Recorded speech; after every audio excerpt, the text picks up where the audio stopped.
Sebelum kita memasuki materi, ada yang bertanya beberapa saat yang lalu. Pertanyaan ini mungkin simple. Bisakah Ustaz kalau kita solat tanpa wudu? Bisakah kita solat tanpa wudu? Jawaban saya tidak bisa ketawa. Ini adalah pertanyaan cerdas, pintar. Kenapa? Ini pertanyaannya bisa dua. Dalam hukum Islam ini bisa nanti bercabang. Makanya pertanyaan saya, solat apa? Solat 5 waktu, Ustaz. Oke. Sebelum saya jelaskan solat apa, kenapa kami bertanya solat apa? Berarti ada solat. Nah, mungkin ada yang bisa tebak, ya kan? Ada solat yang bisa tanpa wudu. Jawabannya ada. Jawabannya ada. Walaupun ini masalah khilafiyah, ya, yaitu namanya solat jenazah. Yaitu namanya solat jenazah. Makanya saya langsung bertanya, solat apa? Solat apa? Jangan langsung kalau ada bertanya begitu, kau itu langsung tidak boleh orang begitu. Ya, ditanya dulu. Ini bisa pertanyaan cerdas ini. Kenapa? Bisa menginformasikan kepada kita solat jenazah. Solat jenazah ulama beda pendapat. Kenapa? Ingat, solat itu dua batuannya, dua maknanya. Solat hakiki dengan solat syariat. Solat jenazah ulama beda pendapat. Apa dimaksud solat hakiki dengan solat syariat? Solat hakiki secara hakikat, secara bahasa, solat artinya apalah doa, baca-baca, berdoa. Kan intinya solat kan doa semua. Doa iftitah, doa tahiyyat, ya, doa ruku, isinya doa semua. Belum lagi ketika kita Al-Fatihah, iyyaka na'budu wa iyyaka nasta'in, kan doa semua itu. Maka kalau kita katakan doa hakiki, doa secara bahasa, solat secara bahasa artinya doa. Kalau kita berdoa sekarang, ya, solat itu baik wudu atau tidak, kalau doa di tengah jalan, ya kan, itu solat secara bahasa. Satu. Tapi secara istilah syariat bagaimana? Namanya solat, definisi ringkasnya diawali dengan takbir, diakhiri dengan salam, ada rukunna, ada syarat-syaratna, ya kan? Ada ketentuannya, ada sunnah-sunnahnya, rempungi, banyak anunya, tata caranya. Itu salat syariat. Nah, salat jenazah dua macam ulama. Ada ulama yang melihat yang pertama, ini salat syariat. Kenapa? Allahu Akbar, ya kan? Baca Al-Fatihah juga orang. Ada juga salawatnya, ya kan? Tapi bilang tidak sempurna, tidak ada rukukna atau rukuk di sini kah? Kalau sembahyang sujud ada? Tidak ada jenazah di sujud, tidak ada di rukuk, tidak ada di tahiyat lagi begini. Nah jok kilasuh jenazah iya kan? Pernah jok tongkin jo, misalkan, ya kan?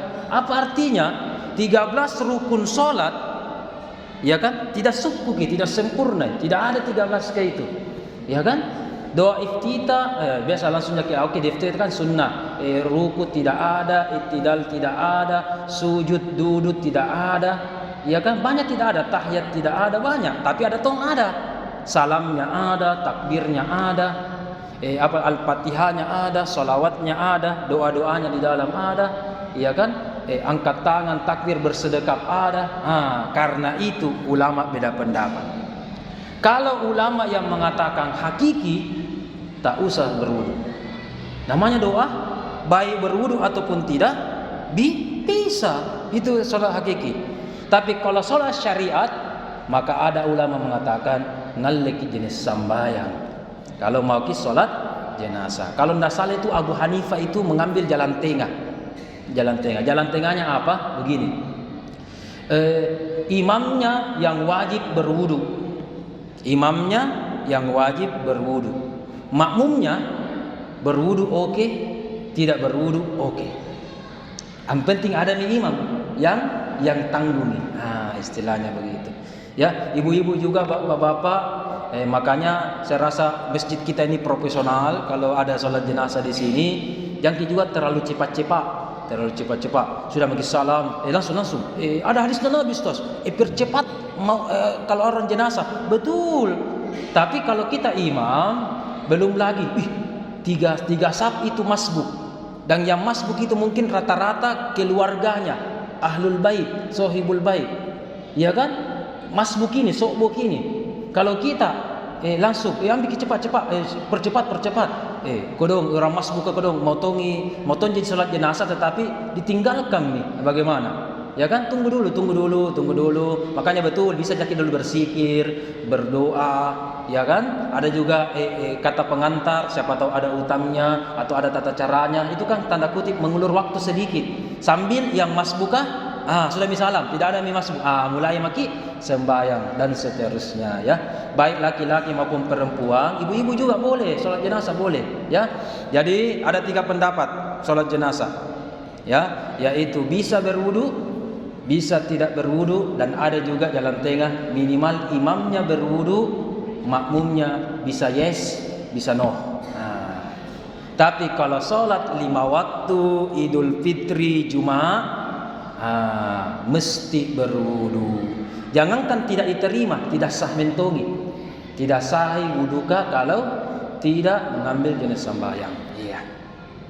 Dan seiring dengan ini, mohon maaf sebelum saya lanjutkan, saya mumpung ingat, biasa itu lain mau diceramahkan, lain diingat, biasa. Ini mungkin pemberitahuan dari langit ini, ya. 3 hari yang lalu tentang sholat juga, Ustaz. Saya itu di kampungku ada namanya sholat parallu. Anda tahu kalau di sini di Borong, Haji, ada sholat parallu di sini. Sholat parallu rong. Ibu-ibu, bapak-bapak, ibu-ibu, ada tidak di sini sholat parallu? Sholat parallu ada di sini. Praktik atau tidak? Jangan makin ragu. Nanti kita jelaskan apakah boleh atau tidak dan seterusnya. Sholat parallu. Sholat parallu itu parallu rong. 2 macam teknisnya. Ya, sholat parallu itu 2 macam teknisnya. Ada baru sudah dimandi, langsung sholat. Ada juga tidak, sudah mentomi dikapangi, di sholat parallu dulu. Ya, oke. Ada atau tidak ada? Tidak ada, jangan pembahas deh. Allah mau pembahas ke. Ada. Kalau minimal kita ada wawasan lah, ada wawasan. Sholat parallu. Apa artinya parallu? Parallu. Apa artinya parallu? Ya, wajib, penting, harus, mesti dilakukan, ya. Sholat parallu. Oke. Sholat jenazah hukumnya memang parallu kan? Fardu, parallu. Itu fardu, parallu. Ya. Jadi itu ada permainan bahasa bapak-bapak ibu. Jadi dulu itu kalau bilang do itu tulisannya DL. Do itu DL. Makanya fadlu, farallu. Parallu. Farallu berarti ini fardu, karena memang sholat jenazah fardu kifayah, ya kan? Oke, kita sudah tahu. Nah, kenapa ada ulama kita dulu mempopulerkan sholat parallu? Ya, kalau kita tanya organisasi atau kelompok di sebelah, pasti bilang bid'ah, sesat, haram, ya kan? Mana hadisnya, mana anuna? Oke. Tetapi apa yang dilakukan sholat parallu? Sama aja sholat jenazah, sama. Tidak ada bedanya. Takbirnya sama, bacaannya sama, di atas juga ada jenazah, sama. Kalau begitu apa bid'ahnya? Cuma waktunya dikasih cepaki sedikit. Kenapa ada ulama na parallu atau na desa-desa na kasih cepat-cepat?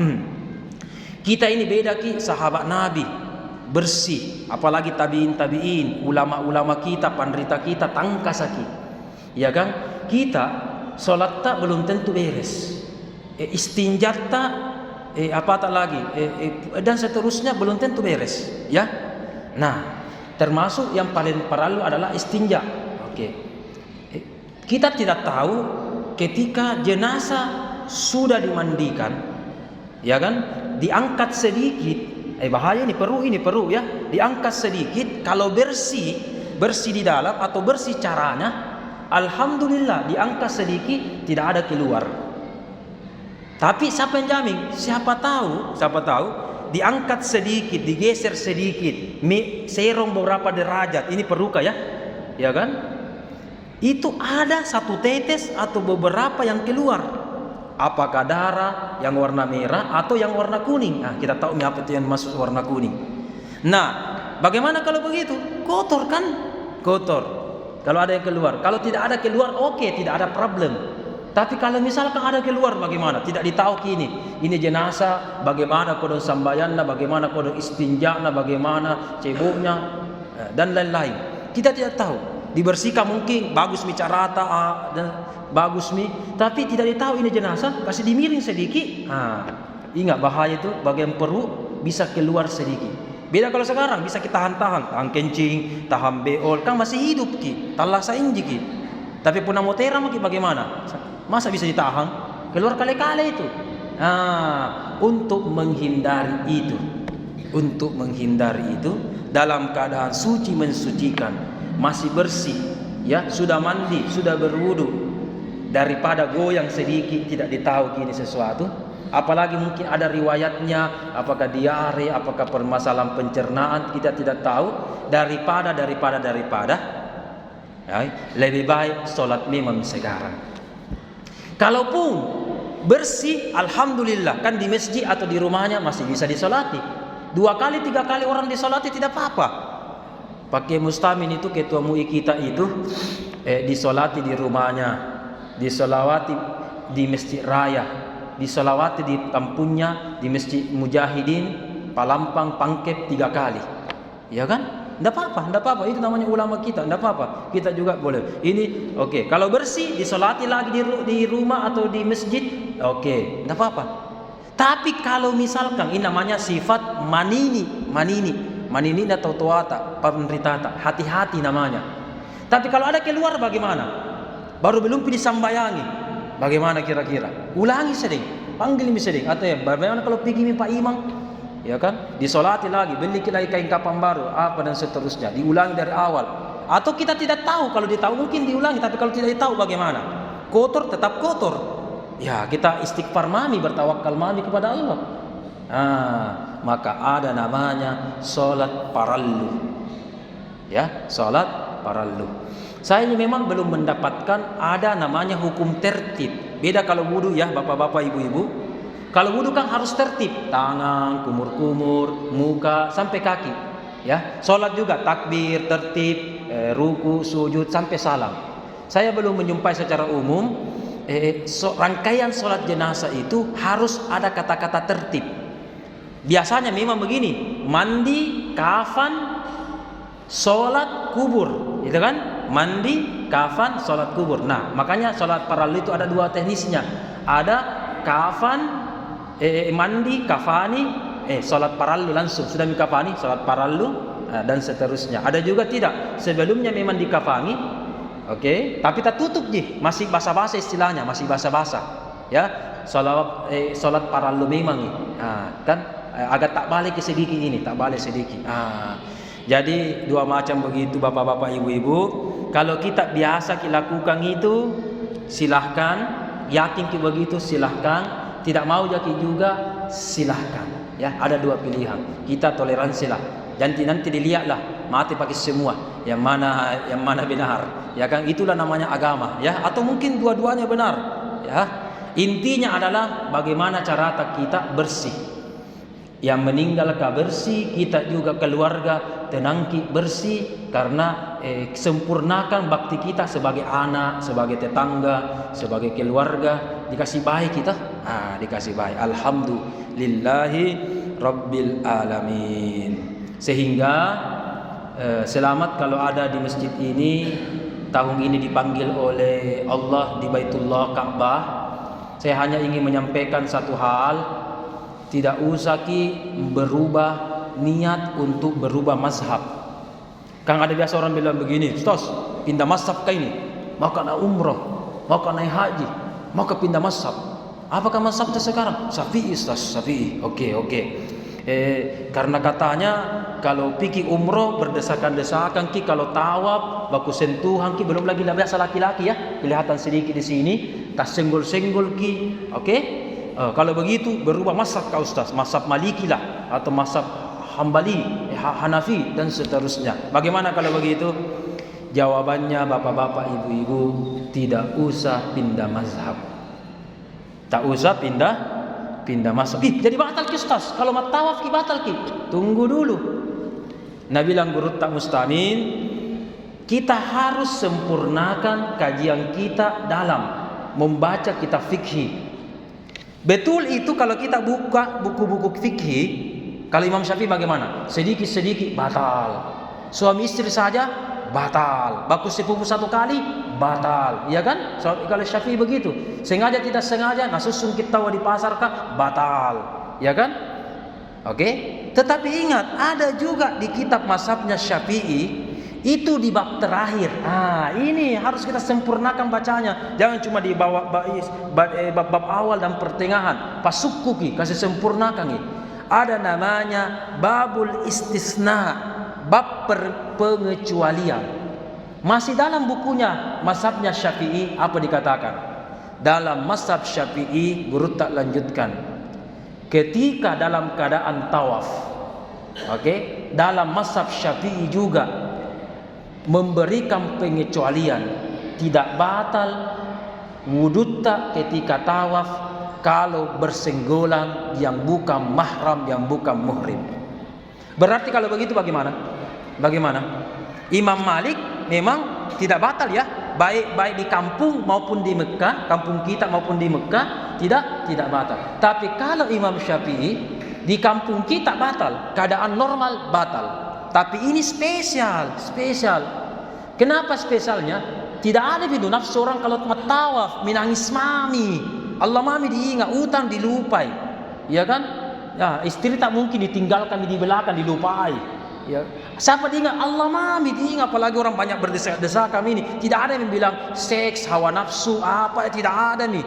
Tidak ada yang diingat itu. Sehingga tidak ada nih syahwat di situ. Allah diingat, menangis maki itu. Orang kafir itu kalau tidak menangis, pasti kita berlumuran air mata itu di situ. Melihat saja pertama kali Ka'bah, menangis maki, menetes maki, ya kan? Ngeruh maki, apalagi matawaf maki apa dan seterusnya. Sehingga dalam mazhab Syafi'i tidak batal juga wudunya orang yang bertawaf di Mekah. Ini tanah haram. Ini tanah mulia, beda dengan tanah kita di Makassar. Berarti tidak usah Tidak usah pindah mazhab. Kalau mau pindah mazhab, dan susah juga orang mazhab Syafi'i tulen bapak-bapak ibu, susah sekali. Saya berikan contoh. Siapa di sini bertayamum menggunakan debu yang ada di dinding rumah atau di pesawat, di kursi dinding pesawat? Pasti kita rata-rata di sini begini. Kalau Imam Syafi'i tidak boleh begitu, tidak boleh. Imam Syafi'i mengatakan dalam Al-Quran debu yang dipakai adalah so'idan thayyibah, debu yang thayyib, yang baik. Oke? Di sini mungkin ada debu. Siapa yang jamin 100% ini bersih? Mungkin perkiraan tidak ada warna kuning-kuning, tidak ada hitam-hitam, tidak ada bau-bauna. Mungkin bolehlah. Ya kan? Perkirakan. Mungkin ilmu yakin. Tapi siapa yang hakul yakin? Tidak ada. Kalau Imam Syafi'i bagaimana? Ini ibadah harus hakul yakin. Tapi susah, rempongi kalau Imam Syafi'i. Saya ingat kemarin Pak Kiai itu dalam keadaan sakit, di masih awal bros dulu namanya, dia perlihatkan saya. Nah, ini nih cara tayamumnya mazhab Syafi'i. Nambil kangat kotak-kotak. Kemudian nabuka kotaknya, ada bantalannya, di situ ada debu-debu pasir. Begini cara tayamumnya Syafi'i. Harus dipastikan ini debu terjamin, ini debu bersih, sudah disaring, ya. Dijamin langsung dipakai. Jadi ada kotak khususnya. kota khususnya. Saya berapa kali cari-cari sampai sekarang di Mekah belum dapat ini. Saya juga biasa titip, belum saya dapatkan kotak-kotak itu, kotak-kotak tayamum, alat tayamum khusus ala mazhab Syafi'i. Ya, dan saya teringat mama kandung saya membicarakan bahwa cocok itu Nabi bilang Pak Kiai. Dulu itu nenek tak, itu hari saya masih kecil, saya masih tidak paham. Dia rela turun di sumur. Yang mati? Tidak, ada nambe. Ternyata keluar dari sumur, dia ambil tanah sumur itu, kemudian dia keringkan sehingga kering, kemudian dia kasih tempat-tempat. Dia katakan, besok-besok garingat sakit kak, ya, mau meninggal, tidak bisa mak berwudu, tidak bisa mak jalan kak, ambilkan ini kotak-kotak, ku pakai tayamum. Ku pakai tayamum. Ada bapak-bapak, ibu-ibu pernah turun sumur, jami turun sumur, pernah jemurkan tanah atau pasir begini. Ada yang pernah? Tidak pernah mika apa. Mendengar saja mungkin baru-baru, ada mungkin juga pernah dengar. Alhamdulillah. Paling-paling kita jemurkan apa? Ikan bolu, balerako, juku kalotoro, itu juga dikasih jemur toh. Ini bayangkan pasir. Ya, pasir yang kita jamin bersih yang ada di dasar sumur. Kenapa bukan di teras? Dari tahu ke teras kah? Siapa tahu ada balau, ya kan? Tai balau, balisu, ya kan? Dari tahu ke ada kucing, dari tahu. Makanya diambil yang di sumur itu, yang memang tidak pernah diinjak oleh manusia, ya kan? Dan seterusnya. Itu Imam Syafi'i. Tapi rempung nih, susah kan? Susah. Saya juga masih susah kalau 100% Syafi'i, bapak-bapak, ibu-ibu. Jadi saya kembalikan, kalau ada saudara kita, kerabat kita dan jamaah Babus Salam, alhamdulillah tahun ini dipanggil oleh Allah, labbaik Allahumma labbaik, selamat. Alhamdulillah selamat ki, ini adalah tamu besar Allah yang di bulan suci ini, maka tidak usah ki ubah niat, ya, tidak usah ki ubah niat. Untuk lebih lanjutnya saya rasa bisa ki bertanya kepada Habib atau Prof tentang hal tersebut. Kalau sama jawaban saya alhamdulillah, kalau beda juga alhamdulillah, namanya perbedaan pendapat, ya. Alhamdulillah. Oke, kita kembali ke laptop. Alhamdulillah. Di sini dikatakan bahwa untuk menuju Allah Subhanahu wa taala, ya, kita harus mengikuti panggilan-panggilan ilahi. Panggilan-panggilan ilahi. Ketika ada panggilan ilahi, maka itulah yang kita ikuti, ya. Ya, contoh dasar kan ketika azan panggilan ilahi, ya kan? Tapi terkadang itu lebih cepat panggilan HP kita ambil. Biasa panggilan HP. Ada pemberitahuan, tapi itu normal, ya. Tetapi ingat bapak-bapak, ibu-ibu yang saya muliakan, untuk menuju Allah Subhanahu wa taala, litakuna lidida'il haqqi mujiban wa min hadratihi qariban. Jadi kita harus mendengarkan panggilan-panggilan Allah Subhanahu wa taala. Dalam diri kita ini, jasmani kita, bapak-bapak, ibu-ibu, kita sudah ditanamkan yang namanya sinyal. HP kita punya HP, kita sudah punya sinyal. HP kita sudah dipasangi sinyal. Ada di kartunya, ada kan sinyalnya, sudah ada sinyalnya. Nah, kalau begitu pertanyaannya, di dalam diri kita apa sinyal itu? Ala wahiyal qalbu, itulah qalbu kita. Jadi yang menjadi sinyal kita adalah qalbu. Yang menjadi sinyal kita adalah qalbu. Namanya bisikan hati, bisikan qalbu. Terkadang mulut ini berdusta, mata ini berdosa, pikiran ini tidak karuan. Tetapi bagi orang-orang yang dekat kepada Allah, itu kalbunya bisa mendapatkan sinyal, ya, mendapatkan sinyal. Mau lagi ini, ya kan? Kenapa? Sama dengan tubuh kita. Kalau mulai makin bersih, ya kan, mulai tidak enak badan, Nah, itu juga sinyal imun kita rendah. Maka lagi ramusu ini, maka lagi flu ini. Nah, biasa itu kenapa? Itu kan alarm. Baru mungkin diingat obat tak, baru diingat apa tak, kalau kolesterol ki, kalau gula ki, baru diingat suntik-suntik tak, dan lain-lain. Nah, kalau begitu fisik ini, untuk menjaga fisik kan ada namanya daya imun, imunitas.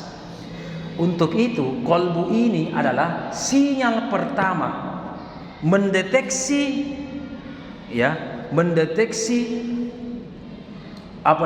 kalam-kalam dan ayat-ayat Allah Subhanahu wa taala. Makanya kolbu ini bapak-bapak, ibu-ibu, harus kita pelajari bersih. Dan salah satu cara membersihkan jiwa adalah istighfar. Di bulan Ramadan kita sudah mempelajari kolbu ini dibersihkan dengan istighfar.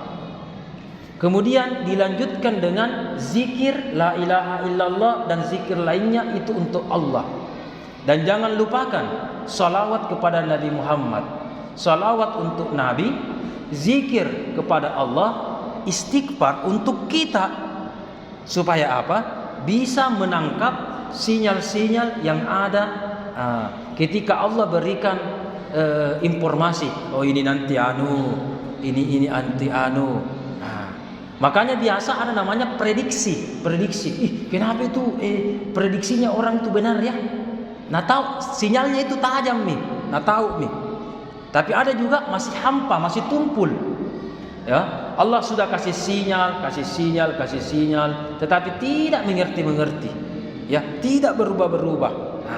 Oke. Untuk itu, kolbu ini adalah hal yang paling penting yang kita lakukan supaya sinyal ini terasa, sehingga ada yang ingin Allah berikan kepada kita. Oh, kita sudah tahu. Oh, kita sudah prediksi, atau sudah kita begini. Istilahnya tidak kaget ki lihat, tak bangka ki. Oh, kenapa begini? Kenapa bisa begitu? Kenapa dikurangi? Kenapa tidak ada? Kenapa hilang? Kenapa ini? Iya kan? Sama. Hitam awan, kencang angin, atau tiba-tiba panas sekali. Bagaimana prediksi kita? Jangan lupa bawa kipas payung. Ya kan, walaupun pakai mobil mungkin siapkan kipas payung. Pakai motor ada mantel. Siapkan mendung Pak. Itu kan ada prediksi, perkiraan cuaca namanya. Nah, cuaca saja bisa diperkirakan ilmu manusia. Apalagi ini kolbu bapak-bapak, ibu-ibu, yang merupakan ciptaan Allah paling canggih. Jadi ini tubuh yang ciptaan Allah ini adalah ciptaan Allah yang paling canggih. Kalau kita olah jasmani kita bisa hebat sekali. Kita olah spiritual kita bisa hebat sekali. Begitu pula sebaliknya, kalau tidak diolah, biasa-biasa saja. Kita sekarang tahan napas di air, paling-paling 1 menit, 2 menit. Ada orang 5 menit bisa bertahan napas, 10 menit bisa, atau bahkan 15 menit bisa. Ya kan? Latihan. Apalagi orang-orang pulau itu cari-cari di das laut itu, hasil laut, tidak ada alat-alat begini, langsung saja menyelam 10 menit, 15 menit, itu ada. Itu namanya terbiasa, ya kan? Jadi spiritual juga itu begitu. Spiritual itu juga biasa begitu. Bisa dikasih tajam, bisa juga tidak dikasih tajam. Makanya penting itu pengajian-pengajian begini supaya kita ingat kembali. Penting itu membaca kitab sehingga kita ada patokan, ada bacaan. Kita juga penting punya guru supaya ada yang bisa mengontrol kita dan lain sebagainya. Kenapa? Saya ingat sekali itu guru itu pernah berkata, kita itu dalam berguru, seorang santri dengan kiainya, mahasiswa dengan dosennya, guru dengan guru spiritual, murid dengan guru spiritualnya. Kita ini kodong bagaikan televisi. Maksud tak pakai bagaikan televisi? Iya, televisi jaki. Kita ini kodong murid bagaikan televisi jaki. Televisi itu kalau sudah tak colok bagaimana? Ada namanya remote. Itulah guru yang kasih remote kita.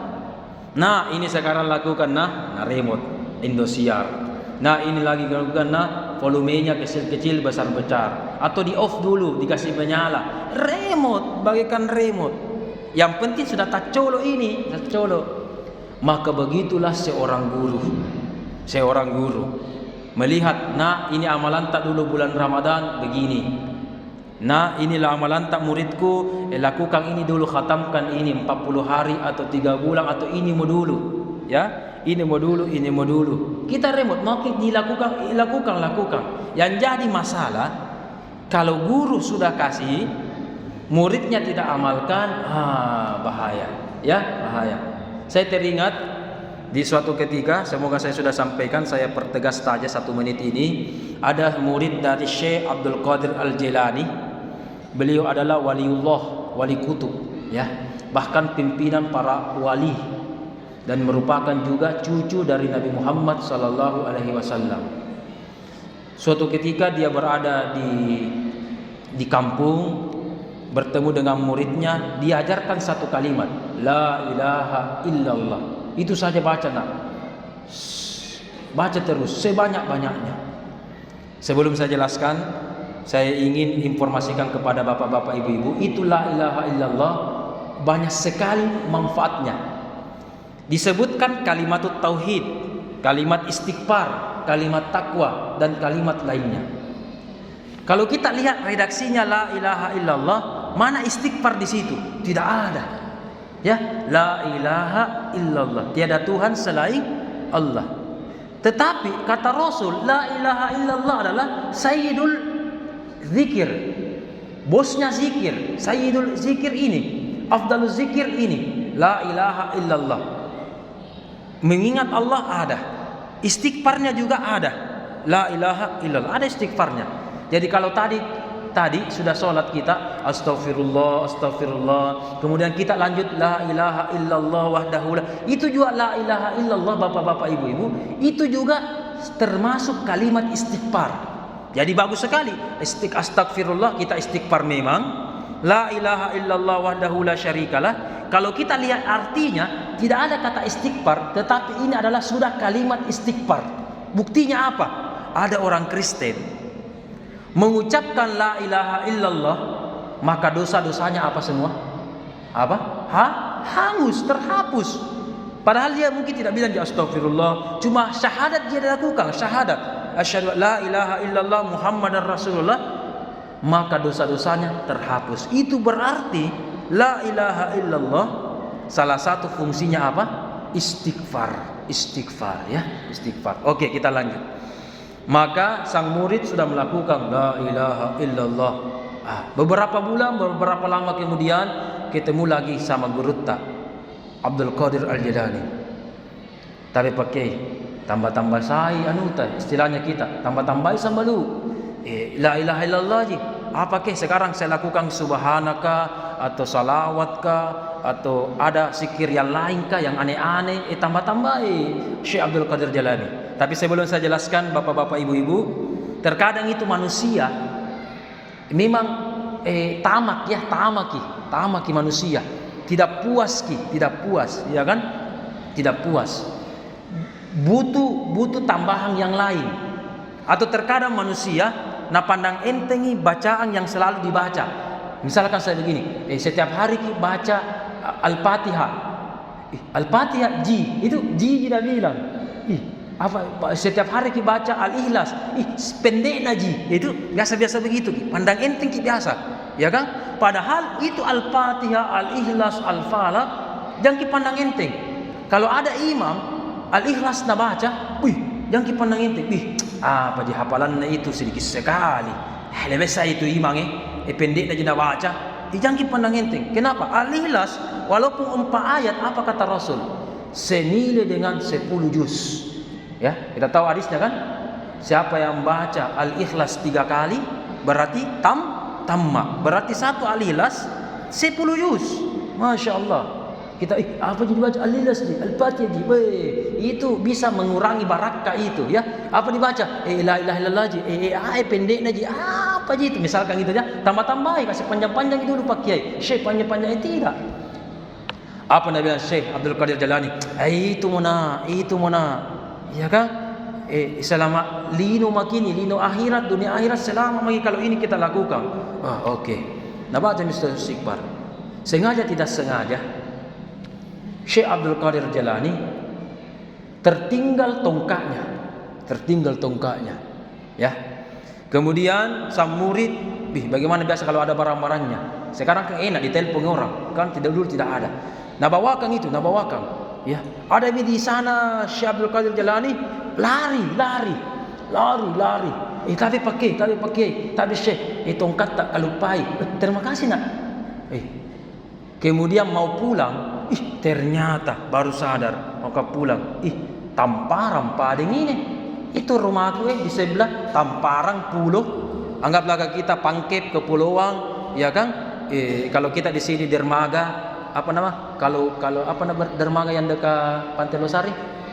Kayu Bangkoa, ya kan? Lai-lai kelihatan atau apa situ Pulau Gusung kelihatan. Walaupun 5 menit 10 menit saja naik jalur orang, naik katinting, naik kapal. Astagfirullah. Rumahku di pulau sebelah Itu rumahku kelihatan. Tadi lari aja. Jadi naik apa ke sini? Lari aja tadi. Saking mauku kasihkan dong tongkatnya ini Pak Kiai Syekh Abdul Qadir, ya kan? Tadi lari aja. Berarti sekarang naik apa ke ini paling ini? Itu rumahku di sebelah, ini lautan ini. Naik apa ya? Lari aja tadi. Berarti di mana kata lari itu? Di mana kau lari? Di mana kau lari? Lari di atas air. Masya, lari di atas air. Tapi pas kita ingat, tidak bisa lagi talam ingat itu talam. Ini namanya the power of kepepet. Biasa begitu orang, the power of kepepet. Ya kan? Biar bagaimana tingginya kalau diundang Ki Kongkong, bagaimana? Ya kan? Lomba lari dengan Kongkong bagaimana? Langsung menjadi pria tercepat di dunia larinya. Ya, kenapa saya bilang begini? Saya berani bilang begini. Saya waktu kelas 6 SD pernah lomba lari dengan anjing untuk menang. Alhamdulillah. Kalau dikalah kak, korban lagi digigit kak. Ya kan? Itu namanya the power of KPP. Ada kekuatan dalam tubuh kita. Termasuk itu tadi. Saya prediksi mungkin ini Syekh Abdul Qadir sengaja di kapan lupa. Saya prediksi. Ya saya lupa ini sengaja tidak sengaja. Saya pasal tahu saya salah ya. Saya hanya memprediksi mungkin guru tak ini sengaja di simpang. Ya, karena ini muridnya yang pandang ente la ilaha illallah apa gitu ya kan? Kemudian simpang, kemudian tertinggal dikasih ingat sama Allah, kemudian karena cinta sama gurunya dan sudah juga lakukan ini zikir sudah berapa bulan, sudah berapa lama secara istiqomah, kemudian dia ternyata mengejarnya tidak sadar sudah lari di atas lautan, kemudian sampai alhamdulillah baru sadar, masya Allah. Itu salah satu berkahnya. Untuk itu penting kita semua mempelajari, berguru, baca kitab dan memperdalam apa yang kita baca ini supaya kita semua cuma satu tujuan kita, diridhoi oleh Allah Subhanahu wa taala. Mungkin demikian dari kami, nanti insyaallah kita buka sesi pertanyaan.